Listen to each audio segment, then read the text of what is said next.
Contact ook des put op etiket dat is en ik doe this. In my younger days, we had elders in Kluti-Kaah, very Christian. They were believers. They just didn't say it from their mouth. They lived it. They come around and talk with us. They never think about how we are. They never look at what we're like. We used to drink a lot too, you know. They never look at our drinking as it's something really bad not to look at. You know, they come around and they have tea with us. Sometimes if we're walking, they see us, they tell us, come and drink tea or drink coffee or whatever, you know. This is how it is. We need to do that as an elder. We need to go reach out. We can't just sit back and say we're Christian. We have to try to get those people somehow. I feel really sad a lot of times. Even in my home, it's like that. Nobody speaks up. Nobody say nothing. Nobody do nothing. And some of them got cars. A lot of people got cars. They can drive. They can go places, and they don't go right even next door. There's telephone right even next door. Telephone is available. Facebook is available. Everything is available to do that.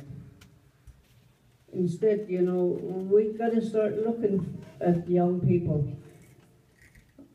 And one of the things I like to say too is that I'm glad this Singspiration is going on. That's the way to encourage those lost their aunt, their sister, you know, mother, grandmother. You know, this is how we encourage them. I'm doing my best to encourage you guys all here that lost, to celebrate, you know. As an elder, I know how it feels. I know what I know. I know how you feel. You want to get to feel good after you do this.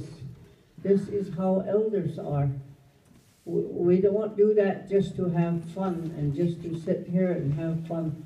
We encourage them and we, you know, to make them feel good. We're going to make her feel good. Let us make her feel good. Because she want to do that for her sister.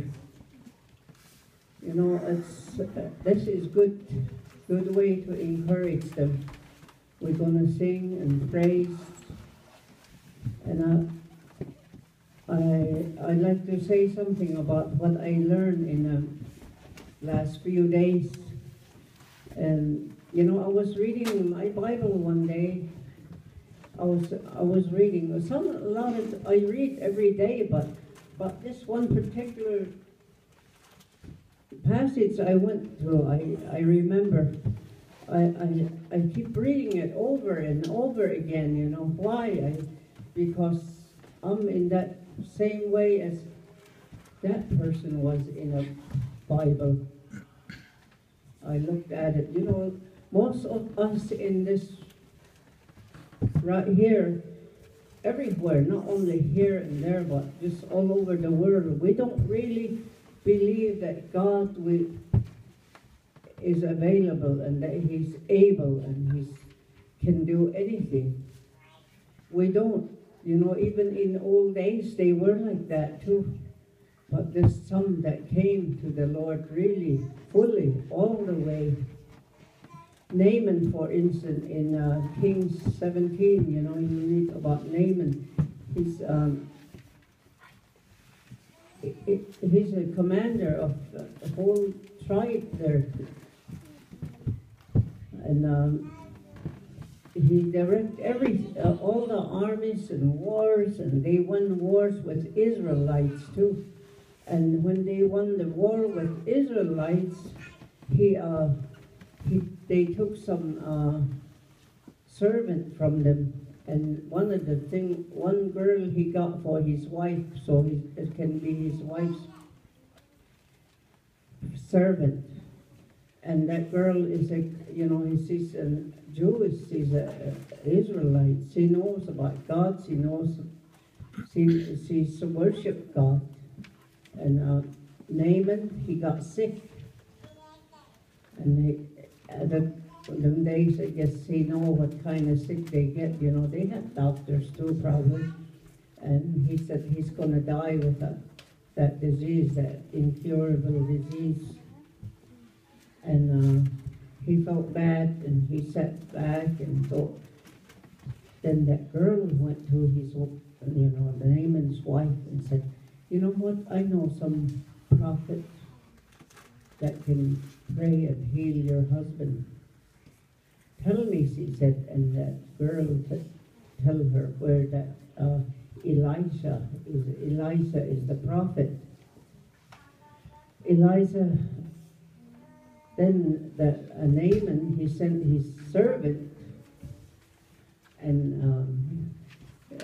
them servant went to see Elisha. Elisha, he just sat there, probably pray in his spirit somehow, sitting there, and he tell him, "Go home and tell Naaman to wash 7 times in Jordan River." Jordan River is too dirty. It's so dirty, Nobody wanted to take a bath in that dirty water, They came back, and what the prophet say, he asked. And the servant say, he tell you to take a bath in that Jordan River 7 times. Oh, he got disappointed. He was mad. Who wanna wash in dirty water like that? What it's going to do for me? That's how we are too. Most of the time, when God tells us to do something, we think we know it. We try to have our own way. We can't do our own way. If we do it His way, it'll work out.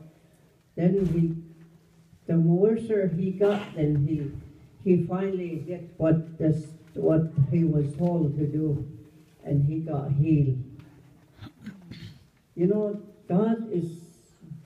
God is the same all the time, from back there up to this day. We have to believe whatever we read on that Bible. If He say He heals, He heals. If He say He saves, He saves. Well, God is not like us. We break our promise in no time. Well, I'll be there, and we're never there. That's what I learned from the Word. Thank you for listening.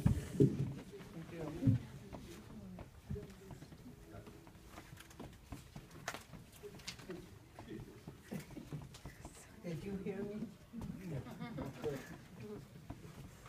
How about you guys? Did you hear me? Did you hear what I said? Yeah. You can't hear? You heard what I say? What? Did you hear what I said up there? Say it over again. You heard me, though. No, I can't talk about it.